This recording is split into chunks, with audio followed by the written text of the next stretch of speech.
Commanders hire Dan Quinn to match with their new general manager, Adam Peters, to lead this franchise into the future. The way that we live is not for everybody, okay? It's not, all right? Because we're going to run and put our bodies on people in a violent manner. Whether the team is giving us the highest of highs or the bluest of blue, we'll cover it all here on Commanders Tonight in the News. I, of course, am your host, Louie T. Thank you for joining me. Let's get to tonight's lead story. Celebrate! For the first time since 1991, your Washington Commanders are going to the NFC Championship game after routing the Detroit Lions 45-31 in their building on Saturday night. The Philadelphia Eagles await the Commanders as we will see the Eagles for the third time this season for the right to go to New Orleans in Super Bowl 59. Incredible. Absolutely incredible. This journey has been amazing, breathtaking, surreal at moments at times. I'm still kind of pinching myself like, is this real? But I know it's real, and we deserve it. This has been one hell of a ride. And as I said to you last week, I do not want it to end, and it won't. This team is playing with an abundance of confidence that can't be shaken at this point. We are a freight train, a runaway locomotive, and nobody wants to get in front of this machine. You hear DQ talk about be us, be you, brotherhood, belief, all those B words that he's throwing out there. It's all ringing true, but I always tell you, winning begets confidence. Confidence begets winning. It is a vicious, flavor, delicious cycle that you just rinse and repeat. And now it's 7 in a row. This is amazing. I set keys to victory. They were very specific. The most specific keys to victory I've given out all season. Because it was going to take a Herculean effort to go in and defeat the 1 seed that went 15-2 this season in their building. It's going to take a Herculean effort to go in there and win. I just didn't know it was going to be 45 points in a 14-point blowout, essentially. Couldn't have imagined. But let's talk about the keys to victory and what was achieved. Spoiler alert, this is one of the best keys to victory scores I've ever seen. And it happened in one of the biggest games this franchise has played in over 30 years. That's how locked in this team is. So, first offensive key. Come out swinging the opening bell. Close the fight in championship rounds. I talked about that. My analogies to the fight game. DQ being a fight guy like myself, I thought it was imperative that we come out swinging. And I said, impactful 0 to 3 points in the first quarter or 7 to 10 points. But an impactful 0 to 3 was going to get the job done. And then you had to outscore the Lions in the fourth quarter. Similar to what I talked about against Tampa Bay the week prior, right? Where what won us that game was we outscored Tampa Bay 10-3 in the final frame. That's what won us the game. We trailed 17-13 heading into that final quarter, and we outscored the Buccaneers 10-3, and that's what won us the game in the fourth quarter.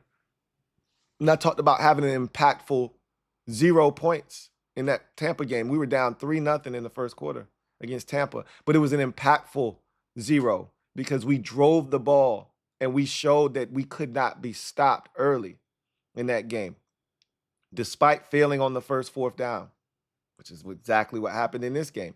So you look at that first drive, right? Won the toss. I thought that was impactful, and I talked about wanting to win the toss, and we did, and that was huge, right? Deferring, of course.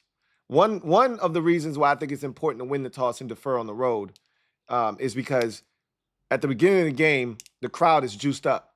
They want a reason to scream and shout and make a bunch of noise. And if you're on offense, they're never going to be louder in the game than that, unless you get to a point later in the game when they need it.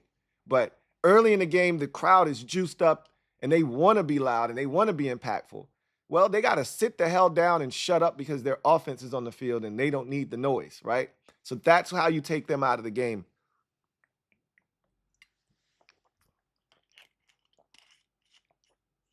In that regard, right? And so we did that. But to get on, come on the field, get the 3 and out, offense go on the field and march it right down the field, but, failed on 4th down, it just showed we could move the ball. Like, what we didn't want to do was come out and go 3 and out ourselves, give their defense confidence. No, we moved it right down the field, and if not for a botched 4th down, trick play that we were trying to run, where everybody wasn't on the same page, probably don't stop us there. But what it showed is that we can move the ball. Then we moved it again in the first quarter. After giving up a touchdown, we responded by getting a field goal. Shout out to Zane Gonzalez for knocking that home from about 47 yards or so, 48 yards. It's a pretty lengthy field goal. And getting us on the board, and that was your score to end the first quarter, 7-3. It was an impactful 3 points because we drove it twice, and it showed that they couldn't stop us. And that set the tone for what was to be a dynastic second quarter that really changed the entire ball game. I mean, we scored 28 points in the second quarter. 28 points in the second quarter. So, very impactful. We came out swinging in the opening bell, and we closed the fight in the championship round, right? So, I said we needed to outscore the Lions in the fourth quarter of the game, and we did exactly that. We didn't score in the third quarter. Had our only punt of the game right after halftime. Lions were able to take advantage. They had a lengthy drive. And then our drive that we put the game away with, that classic 17-play, 70-yard, 8-minute march, spanned the back end of the third into the fourth, and we outscored the Lions 14-3 in the final frame. So you start fast enough, but finish even faster. And in those championship rounds, we showed why we're a championship caliber team. So obviously, full point there. Second week in a row, we've done damage in the fourth quarter and closed out the show. That's what champions do. Fight on the line, go finish it out. Leave no doubt. Next offensive key was protect Jaden and the Duke. I said no turnovers, and we were allowed 2 sacks, but none of them could come on third down. We knew we were going to get pressure. We knew that there was going to be some adversity. Could we overcome? No turnovers for the second straight week. We're back to the Jaden that we saw early in the season that just doesn't turn it over. And now he's even better because he's not taking sacks as well, right? Ran away from the pressure, using his legs, using his arm. He was tremendous. No sacks for the Lions in this game. We know that the Eagles are going to be better from a pressure standpoint than the Lions and maybe even the Bucs. The Bucs, I thought, generated, plenty of pressure, but Jaden was just good enough to get the job done. We'll see, because the Eagles don't blitz as much. And if you're not blitzing against us, it's going to be hard. The way the offensive line is playing, it's going to be hard for you to get pressure. But, again, the Eagles have better one-on-one, guys that can win matchups. So we'll see what happens. But for this particular game, no turnovers, no sacks. Can't do it much better than that. Full check, obviously, and a point. Next offensive key, this was a big one, right? Manufacture positive yards on early downs. Beat man coverage and the blitz on third downs And I wanted 4 or more explosive plays of 20 yards or more. I wanted 4 or more plays of 20 yards or more. We had 6 in the game. I knew that the opportunities would be there because this Lions defense is feast or famine, right? They're feast or famine. So either they're getting stops and they're not giving up anything, or they're giving up the whole enchilada, the whole shebang. And they gave up the whole thing, from Terry's 58-yarder to Diami's 42-yarder to John Bates's 20-yarder to Austin Eckler having a 35-yard run and a 23-yard catch. There were massive contributors all over the field, and everybody got involved. So it was great to see. I mean, B-Rob had, several double-digit runs yard-wise, including a 15-yarder. Jaden had a 15-yarder himself. I mean, we were gashing this Lions defense left and right, and we were hitting them with explosive plays. And we did a great job of running the football on early downs, right? Quick game on early downs. Like, once we can run the ball, we're impossible to stop. The way we ran the ball in this game, if we can run it with that level of success moving forward, there's no one that can stop us. No one.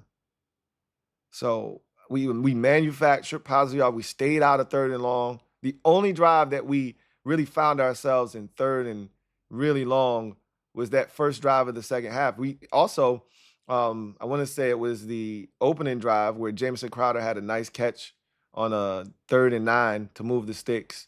But ultimately, we weren't in a ton of 3rd and really, really longs, but we weren't great on 3rd downs in this game. To be honest with you, we were 4 of 12. That's 33%. That's well below our season average. But because we were moving the ball so effectively and getting chunks, when those fourth downs presented themselves, right? They were already in Lions territory. So you didn't feel like, oh man, we can't go for this. We're kind of backed up in our own territory. When we got to 3rd downs, we didn't even get to a lot of 3rd downs. When we finally got to 3rd downs that we didn't convert, we just went for it on 4th down, right? We just went for it on 4th down. So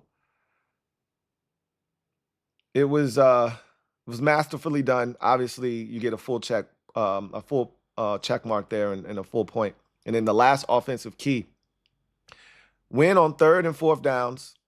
I wanted 45% or better on 3rd downs. We did not achieve that, as I just said. But on 4th downs, I said if there were 3 or less, I wanted 100%. If there were 4 or more, 66% would be acceptable. 6% or greater, or 60% or greater would be acceptable. Well, we went 3 of 4 for 75% on 3rd downs, or 4th downs, Excellent work. That was the difference in the game. I said in the red zone, I was good with 3 of 4 or 4 of 5, right, in the red zone. We went 4 of 4 in the red zone in this game. Every time we went to the red zone, every time there was a trip to the red zone, we capitalized and scored. That was the difference in the game. The Lions went 3 of 6 in the red zone, right? The Lions went 3 of 6. We'll talk about that in a second. We went 4 of 4, 100% in the red zone, right? And then I said time of possession. I wanted to win it by at least 5 minutes. We won it by 8 minutes, 34-26. 34-26. So we checked off every single box. Every single box. Full check mark there on the offensive side. Every single offensive box was checked. That's how you score 45. That's how you win going away on the road. But we're not done yet. Got to give some love to the defense. Let's head to the defensive keys, right? Weather the early storm. You knew it was going to come. They're 15-2. They're at home. They're bloodthirsty. You knew it was going to be tough early. You had to weather the storm. And then produce winning time moments late. The beauty of this game was we produced winning time moments throughout. It wasn't just late. But they put an exclamation point with the Jeremy Chin interception to seal the deal, which was so glorious, so fitting in a game where you create 5 turnovers. It was only fitting to end it with 1. But to go out defensively, start the game with a 3 and out, which is exactly what you want to do. Yeah, you gave it up on the next possession, but to land the haymakers you landed in the second quarter with the fumble forced by Dorrance Armstrong, and that might have come late first, right? That might have come late first. To then get the pick 6 by Quan Martin and then the pick by Mike Sainristil, all in the second quarter. You weathered the storm early with that Dorrance Armstrong forced fumble on that third and 1. That was a critical play in the game because they were on the verge of going up 14-3. And who knows what the game is in that position, right? That's how you weather the storm early, and then you produce winning time moments throughout. You were just excellent defensively. Full check mark, obviously, in point. Next defensive key, be Dr. Robotnik against the run. Their season average was 146. I was like, yeah, just hold them to 130, but I knew that wasn't going to happen. I was going to set it at 150, but they were averaging 146. That would have been disrespectful to the defense. And I said I didn't want any rush plays of over 30 yards, right? Well, can't get everything you asked for. They rushed for 201 yards in the game. Jamison Williams had a 61-yard run, and Jahmyr Gibbs had a 33-yard run. So we gave up a couple of runs of 30 yards in the game. One was and I said I didn't want any of those big runs to be for touchdowns. Obviously, Jamison Williams' run was for a touchdown. But look, for as porous as we were against the run at times, we also made some plays against the run and, forced them into some situations where Jared Goff had to try to throw the football, and maybe you made Ben Johnson get away from the run when he didn't want to, even though they were having tremendous success. Like Dante Fowler Jr. early in the game, coming off the edge like a banshee screaming out of hell to tackle David Montgomery for like a 5-yard loss. Like, those are tone-setting plays, right? There were times where they tried to get him on the perimeter, and we stepped up. Look, all I asked them to do was to fight against the run. I said, look, I knew we were going to give it up. Just fight like Dr. Robotnik, like the Eggman does. Just fight. He gets his ass kicked, but he kicks some ass too sometimes, right? You knew he wasn't going to win. He never wins, but he fights. And I thought they fought. I gave them half credit. They got gashed on the ground, but they bent, they never broke on the ground. They bent a whole hell of a lot, but they never broke on the ground. Next defensive key was rattle Jared Goff's cage early and often. I told you I've watched every single game this man has played in, and I know him like the back of my hand. And if you can get to him early, you got him. And we got to him early. And if you get to him early, you can shake his confidence. People, I watched some videos where they tried to make it seem like Frankie Louvu's hit was dirty. It wasn't dirty. You're not going to convince me otherwise. That's good legal contact. You don't want to get hit as a quarterback, get the hell out of the way, right? Don't try to be Superman. Don't try to be He-Man. It's playoff football, too. Like, they pushing my quarterback 3-4 yards out of bounds. Don't come at me with no bullshit. And he was turning the ball over before that hit, right? That was a pick 6 he threw en route to getting lit up and going to the blue tent. So it's not like the turnovers started raining down after he got hit. He had already fumbled and he had already thrown a pick 6, okay? He threw 2 more picks thereafter that hit, but he had already started to show his true colors. We had already made him uncomfortable. We had already started to get him off the spot. And that credit goes to the defensive line. They were fantastic. And this is when you talk about complementary football, not just from a offense, defense, special team standpoint, but complementary football exists within the structure of a side of the ball, right? Offensive line does their job. That allows the running backs to then get yards, which then helps set up the pass game and getting you chunks there, right? Complementary football within the offense. Defense, get pressure on the quarterback, move him off his spot, make him uncomfortable. Now tips and overthrows start to take place. Now you start to have opportunities to pick the football off. And when those opportunities come, you can't miss. And we didn't. But it started up front. Jonathan Allen was fantastic. It's one of the best games I've seen him play in years. Years. There were several times I'm watching the game and I'm like, who was that got pressure? I was trying to give it to Sheldon Day. And I would go back and, oh shit, that was J.A. I thought the defensive line, Dorrance Armstrong with 2 sacks, forced fumble. Louie had pressure. Fowler Jr. had pressure. Deron Payne had pressure. The interior was really good. I said I wanted to hit Jared Goff 5 times or more in this game. I never even checked to see how many times we hit him. So we're gonna do that right now. We hit Jared Goff 7 times in this game. That's how you do it. We hit him 7 times in this game, and we sacked him twice. I wanted 3 sacks. The 2 will do just fine if you hit him 7 times. And the feet were antsy. He had ants in his pants back there. He was dancing around, and that's when I knew we had him. And I said I wanted him to have less than 65% completion percentage, because if you get to him, it's gonna take his completion percentage and put it in the tank. He was 23 of 40.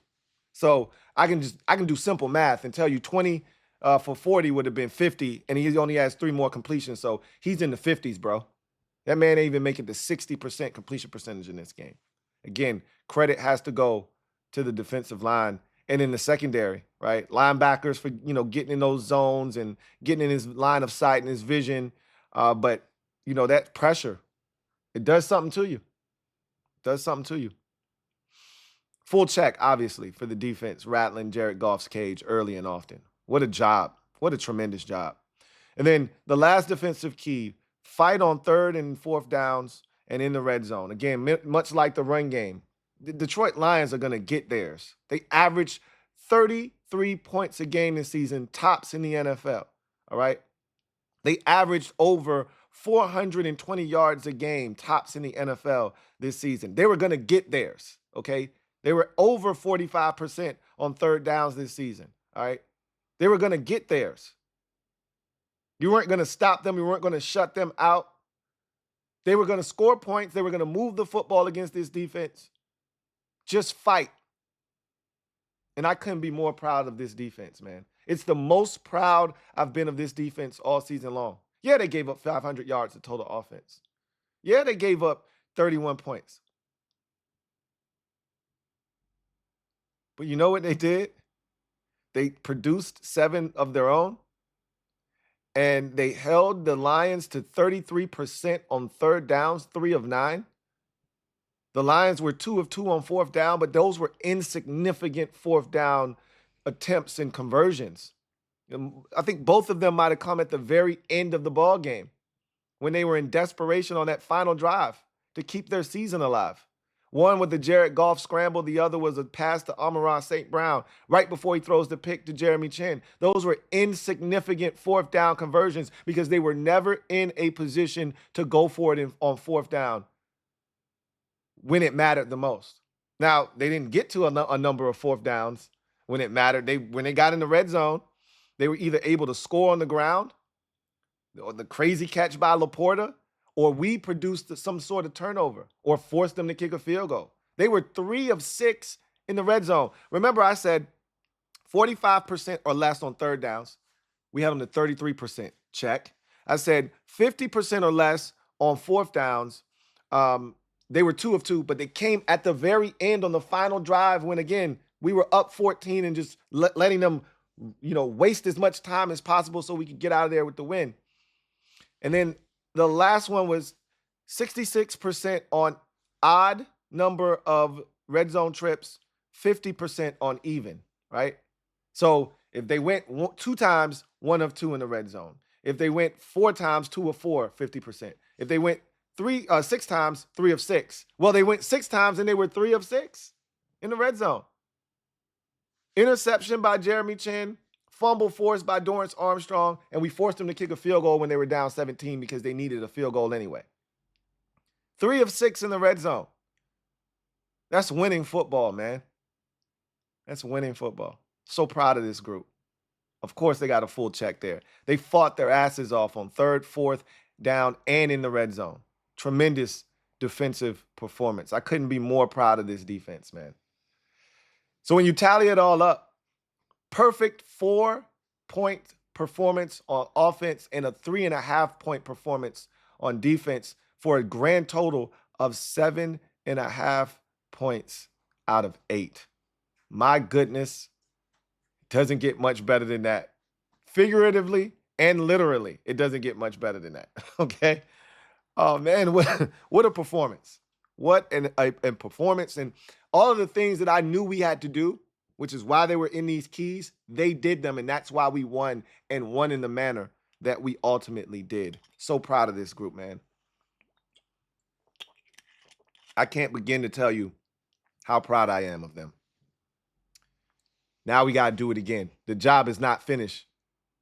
The job is not done. Now we got to do it again. And I know they can, and they will. As we go to in other news, we heard from DQ on Sunday, so we'll talk about what was said there. Lance Newmark, we're going to lose him to the Jets. I'll talk about that on the next episode. That'll be our lead story on the next episode. We'll really dive into the impact of Lance Newmark and what his departure is going to mean for this team. Look, it's just the beginning, guys. But we'll talk more about it on the next episode. But I am aware of Lance Newmark's departure. And I thought it was going to be to Vegas, but I knew he was gone, right? We just need to keep Cliff and Joe Witt Jr. for at least one more year, right? That's the goal. So let's take a look at the snap counts from the game, and then we'll get to what DQ had to say. And then I'll talk to you about watch party, bat like cook crack. So offensive snaps in the game, 75 of them. And I told you it's always a blessing when you see all of the offensive linemen play the full allotment of snaps. Obviously, that didn't take place because of the injury to Sam Cosmi. So that always sucks that we don't have 6 75s up here, only 5 of them for the 4 guys on the offensive line that did play every snap, and Jaden Daniels, of course. So, that one, it's a gut punch. Not going to lie, it stings. But, we're going to rally around Sam, and we're going to get it done for him. Terry McLaurin, as he always does, played the most snaps of any skill position player at 70. So he almost played the entire game. And I think the reason he was allowed to do that is because we ran it so effectively. So there were more opportunities for us to run the football. So he didn't have to come off the field. He could just catch his breath out there on the perimeter blocking and not have to run routes, because when the run game isn't working, he has to then, run more routes, be more, productive in that regard. And so you get tired and you have to come out. He didn't have to do that as much because the run game was so persistent and prevalent. So good to see him play 93% of the snaps. Dyami Brown obviously has stepped up as a legit number 2 in these playoffs. I knew he could do it, man. I knew it. I knew he could do it. 83% of the snaps, 62 of them for Dyami Brown. Zach Ertz had 51 snaps, 68%. I'm not going front. I thought he had a concussion on that catch he had down inside the red zone on our first touchdown to make it 10-7. I thought he had a concussion. Got up woozy, got off the field. I think he went to the blue tent, was checked out, came back. I couldn't believe he came back in the game. I was so happy because we know how big he is for this team. Ended up catching a touchdown pass later in the game. Any crucial situations, he's a part of it. Him, Terry, Austin Eckler, those guys are a part of those big-time moments. So glad to see he was able to come back in and really have a huge impact. Trent Scott, 46 snaps. Obviously, he had to come in for Sam Cosmi, who got hurt on that touchdown, the first touchdown of the game. with B-Rob getting in the end zone. He got rolled up on, obviously, towards ACL. So Trent Scott had to come in early and played a significant role in this game. 46 snaps, 61%. Pretty significant role for Trent Scott. We'll talk about his impact a little bit later on. B-Rob, 40 snaps for him. John Bates was massive in this game. Should have had another touchdown if Jaden didn't hurry the throw and miss him in the flats. 47% had that big catch on third down to really help us put this game away. Burn a bunch of clock, force the Detroit Lions to have to call their timeouts. Bates was awesome in this game. OZ, 33 snaps, did leave the game with a groin injury, so we hopefully have him ready to go. He was huge against the Eagles the last time we played them. We need all hands on deck, obviously. Can't afford any more injuries, so hopefully OZ is okay. But he didn't touch the ball in this game. Didn't have a catch, had a couple of targets, but didn't have any catches in the game. So it was a fairly quiet evening for him, but we all know what he brings to the table. Jamison Crowder, 30 snaps for him. Had the big catch on the third down early in the game. I think that was his lone catch of the ball game, but very impactful nonetheless. And we know he was huge against the Eagles the last time as well with 2 touchdown grabs. Sam Cosmi obviously played 29 snaps and then exited with the ACL injury. And just like I said, heartbreaker there, but we're going to do it for Sam. Eckler, 28 snaps. He was massive. I mean, I talked about the big run he had. He had a big catch and run on the first possession of the game. Eck he was a monster in this game, was Eck. McNichols stepped in, played 13 snaps, impactful 13 snaps, including pretty much the game-sealing touchdown run where he stretches it over the goal line to make it to 28. McNichols played well. Luke McCaffrey, 8 snaps. Those came late in the game when Olamide went down. Ben Sinnott, 3 snaps. He's still dealing with that shoulder. And Michael Dieter and Marcus Mariota each played 1 snap, and we know Mariota had the 1 snap where we had the failed 4th down conversion, or attempt, rather. All right, so now go to the defensive side, and 69 total snaps, so a lot of snaps on both sides. I mean, it was a track meet at one point. Back and forth, back and forth, back and forth. So 69 total snaps. Chin and Wagner were the only ones to play the entire game, never coming off the field. It's just amazing what Bobby Wagner is able to do at this age and stage of his career. Quan Martin is a guy that usually plays a heavy amount of snaps. Same with Mike Sainristil. Frankie Louvu's usually up there pretty high. Noah Igbenogany, all those guys played a boatload of snaps. Quan Martin, 97% at 66. Mike Sainristil, 96% at 66. Noah Igbenogany was outstanding. Look, he had his hands full with Amon-Ra St. Brown, and he didn't flinch. 63 snaps for him, 91%. Frankie Louvu, same deal, 63 snaps, 91%. Marshawn Lattimore, DQ talked about him. We'll talk about what was said there. 62 snaps, 90% for him. He was awesome in the game, was Marshawn Lattimore. Dante Fowler Jr., 40 snaps, 58%. Dorrance Armstrong was the catalyst up front with the big plays, 2 sacks, a forced fumble, 39 snaps, 57%. Jonathan Allen, 38 snaps. I told you it was his best game I've seen him play in years. Probably got to go back to like 2020, the last time I seen him play a game like this. 55% for him. Deron Payne, 37%, or 37 snaps, 54%.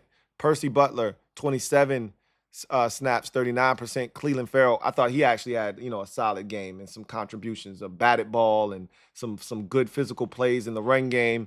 25 snaps for him, 36%. Sheldon Day, same, 25 snaps, 36%.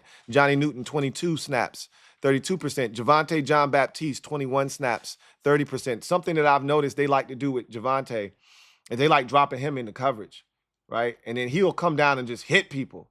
So that's something that I've realized that they like to do with him. Jalen Holmes, 18 snaps. I thought he was really physical in the run game yet again.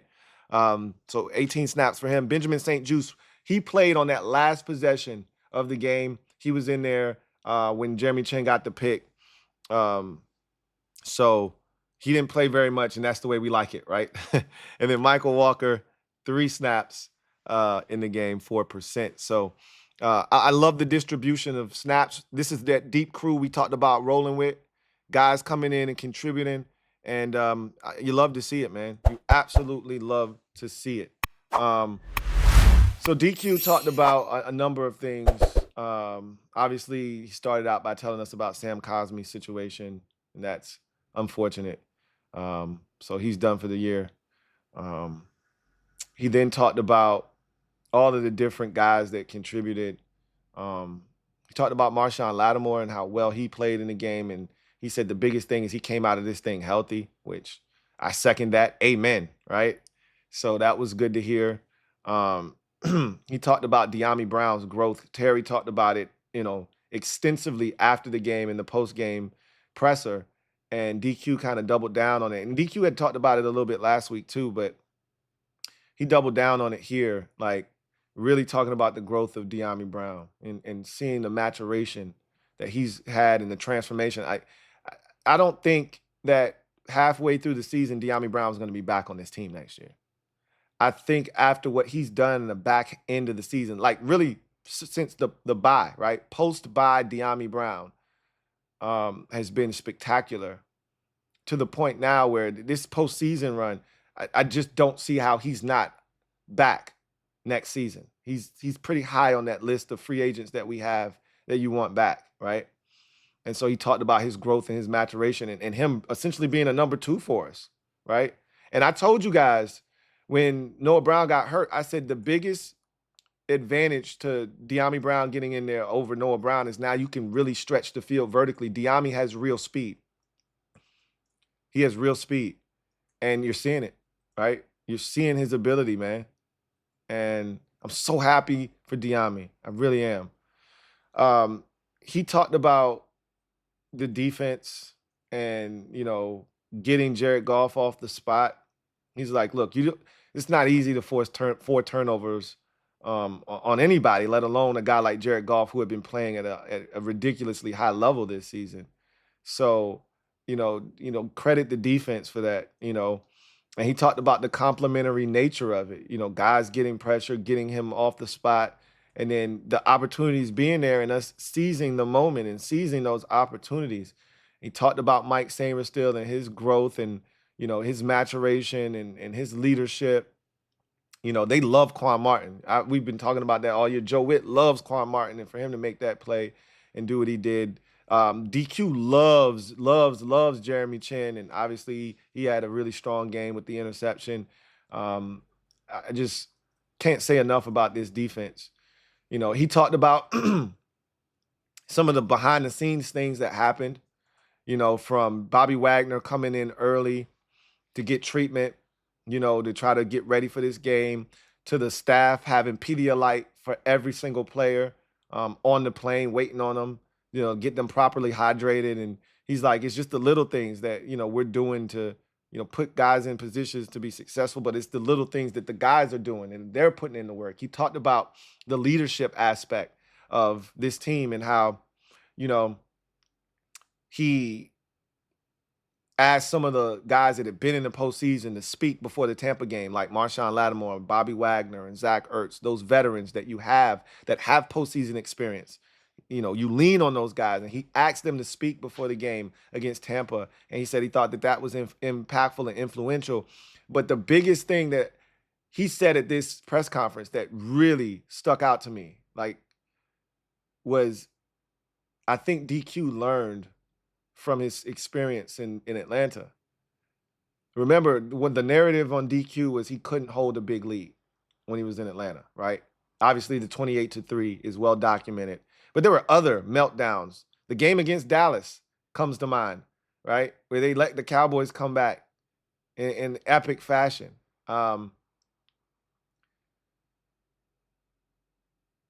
He had trouble with leads.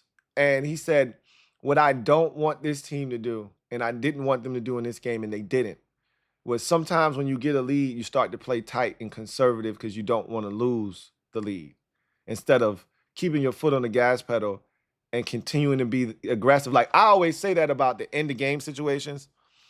I never understand why teams who have played so well defensively for 58 minutes of a game or 57 minutes of a game all of a sudden decide that now's the time to go prevent. Now's the time to change everything that we've done in this game to get to this point and be successful and shut the other team down. Now we're going to change that so that they don't hit us with a big play. Well, they haven't hit us with a big play all day. What's going to change now? Let's just be who we've been. And he said, the message I preached to the fellas at halftime was, let's keep our foot on the gas pedal. Let's play like we're behind while we're in the lead.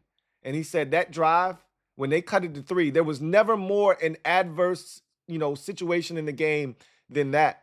I would argue there were 2 very adverse situations. Down 7-3 with the Lions threatening with Dorrance Armstrong's forced fumble. They go up 14-3. I'm not telling you the game's over because they couldn't stop us, but they've got a lot more confidence up 14-3 than 7-3, and then us forcing that turnover and then taking the lead and then us going back and forth, right? That was a very adverse situation, but the threat of, okay, they just scored a touchdown. It's 31-28. They're right there. They're down 3. The crowd is back in it. Like, they could smell blood. And we said, no, not on our watch. You don't smell blood. What you smell is an ass whooping. You smell the leather off this belt that we about to put to ass. That's what you smell. And we go on that 17-play, 70-yard, 8-minute march that spanned the third into the fourth quarter. Go up 10, get the interception on the next possession, score another touchdown, go up 17, and that was night. That was all she wrote.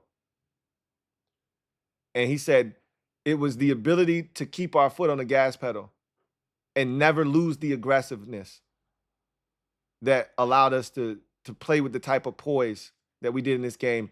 And then he talked about Jaden's poise as well, and just how he continues to, play with tempo, play with poise, see everything, do everything.